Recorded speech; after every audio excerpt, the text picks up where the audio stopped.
Iran imejibu vikali kauli ya rais wa Marekani Donald Trump kuhusu vita vinavyoendelea Mashariki ya Kati, ikisema kuwa Marekani inajidanganya na kwamba Tehran iko imara muda wote na itaendelea kupambana. Viongozi wa Iran wamekataa madai ya Marekani kwamba uwezo wao wa kijeshi umeharibiwa, wakisisitiza kuwa programu ya makombora bado iko thabiti na imeongezeka, hivyo Marekani pamoja na Israel waweze kujiandaa. Karibu sana. Kama ni mara ya kwanza kutazama channel yetu, basi nakuomba ubonyeze neno subscribe hapo ili mradi uweze kupata taarifa zetu pindi tutakapo posti. Karibu. Waziri wa mambo ya nje wa Iran Abbas Araghchi ameitaja operation ya Marekani na Israel dhidi ya Iran kama Operation Epic Mistake, akisema ni mipango ya kijinga iliyoandaliwa na Israel na kufadhiliwa na Marekani. Ikumbukwe kabla ya operation hii, wao Marekani pamoja na Israel waliita operation hii Operation of Epic Fury, kiasi kwamba wanataka kujihami dhidi ya Iran kutokana na mabomu ya nyuklia waliokuwa wanaandaa. Iran imesema makombora yake hayajaharibiwa kamwe, bali sasa yanarushwa kwa idadi kubwa zaidi na yana vichwa vizito vya zaidi ya tani moja, huku kauli ya rais wa Marekani Donald Trump ikisema kuwa tayari Iran jeshi lake limeshaweza kuharibiwa na vifaa vyake na silaha zake zote zimeweza kuharibiwa, huku Iran ikikanusha madai hayo. Viongozi wa Iran wamemwonya Trump na Marekani pamoja na Israel kwa ujumla, wakisema usiwe wewe mwenyewe ukajiondoa, wakimaanisha kuwa hatari ya Marekani kuingia kwenye mzozo usioweza kudhibitiwa, kwa maana Marekani inamsapoti moja kwa moja Israel, huku Iran ikitoa onyo kali kwa Marekani na kumwambia Marekani aweze kujiondoa katika vita hii kwa sababu haimuhusu hata kidogo. Vita hivi vilianza mwishoni mwa Februari mwaka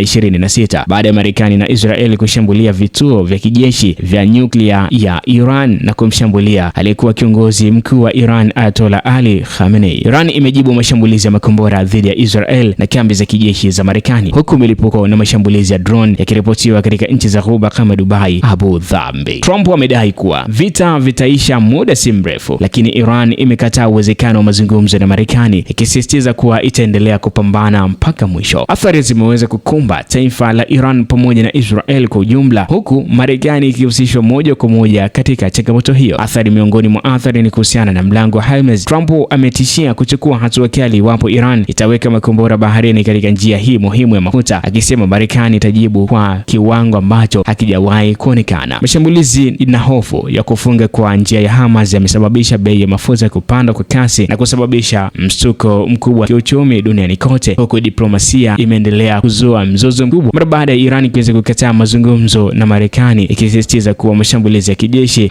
hayatawazua mbali yataimarisha msimamo wao. Kauli ya Iran kwamba Marekani ama na Trump pia anajidanganya imekuwa ni miongoni mwa ujumbe wa kisiasa na kijeshi unaolenga kuonesha uthabiti na wa Tehran mbele ya shinikizo la Marekani na Israel kwa kuendelea kurusha makombora na kuimarisha ushawishi wake kupitia washirika kama Hezbollah. Iran inataka kuonyesha kuwa haitaweza kushindwa kirahisi kama vile Trump anavyozidi kusema. Iran imeweka wazi kuwa haitaogopa vitisho vya Trump pamoja na Marekani, huku Israel ikiwa inaongozwa na Marekani badala yake imejipanga kuendelea na mashambulizi na kuimarisha msimamo wake wa kijeshi. Kauli hiyo inakuja wakati ambapo taifa hilo limeweza kumpata kiongozi mpya, Mujtaba Khamenei, aliyechukua nafasi ya baba yake Ali Ayatollah Khamenei. Kauli ya Teherani ni ishara ya kuendelea kwa mzozo huu, na dunia inakabiliwa na hatari ya kuibuka kwa vita vikubwa vya kikanda vinavyoweza kuathiri uchumi na usalama wa kimataifa.